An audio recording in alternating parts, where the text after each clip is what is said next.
Yorkers still coming to terms with what Mayor Bill de Blasio's presidential run means for the city. First things first, when de Blasio is out of town, first Deputy Mayor Dean Fullahan is the acting mayor. Now, if the mayor is out of town for more than 9 days, the next person in charge is newly elected public advocate Jumaane Williams, the public advocate joining us this morning. So good morning to you and thank you for coming in this morning. Thanks for having me. So the big thing is here, are you ready to take over if he's out of the city for 9 days? Well, I'm ready, willing, and able to perform the duties of the public advocate fully and completely.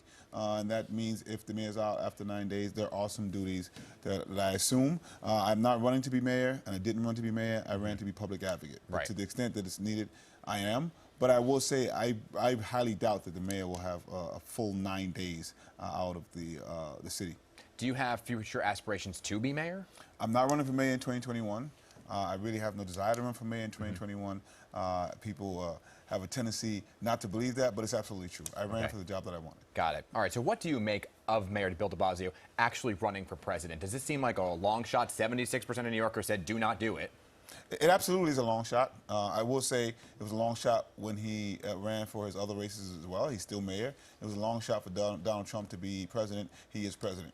My issues don't come from him running. Everybody has a right to run, and he's qualified to run. What are your issues? My issues come for the things that happened before he ran. And so there are many things that we can point to that say, hey, look at pre-K, look at right to counsel. He worked with the city council and to get some of the funding in. But then there's so many other things that I have issues with. Like what? When it comes to housing, I think the mayor's plan failed, particularly around rezonings in this city, and there's been no effort to correct that. When I look at Daniel Pantaleo still being on the NYPD force, that is this administration, and those things need to be answered for. And so we have so many issues that people want to know, why did we not do this thing that we said we were going to do? So do you think he's qualified to run for president? Do you think he did a good enough job in New York City to say, okay, I can carry this message to the entire country?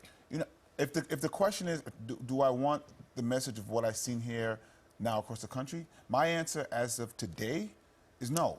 My hope is that maybe that will change. Maybe we can use these as pressure points to deal with the issues that many of us have hoped that would have been dealt with up until this point. Do you think we're looking at this saying, okay, we know there's problems here. We know there's problems with NYC, we know there's problems with the subway and affordable housing and homelessness, but he did have a few wins, universal pre-K, healthcare, that other people in the country might say, well, we don't know about the other stuff because we don't live there.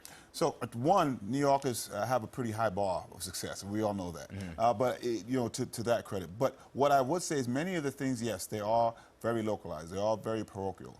But some things are not. And so when you say homelessness is higher than when the administration started, that's transferable. When people know that Eric Garner was killed on camera, and the person who killed him is only now going to departmental trial, absolutely nothing has happened to him. He's making more money than he was before. People understand that as well. Look, I want to talk about other hot topics right now, and that is the Daniel Pantaleo trial. Grand jury declined to indict in the death. What are you hoping in this disciplinary trial? My hope is that the mayor and the commissioner would have made a decision already about Daniel Pantaleo. It seems quite clear. The best that people can hope for now is that he gets fired. But this family shouldn't have to wait 5 years or more for justice. The things that are coming out of this trial are remarkable. The things that were said after the man was dead by people who killed him, words like, it's no big deal, we were effecting arrest, really shows what many of us were saying at the time. This was fully wrong, and there is a culture that needed to be changed. All right.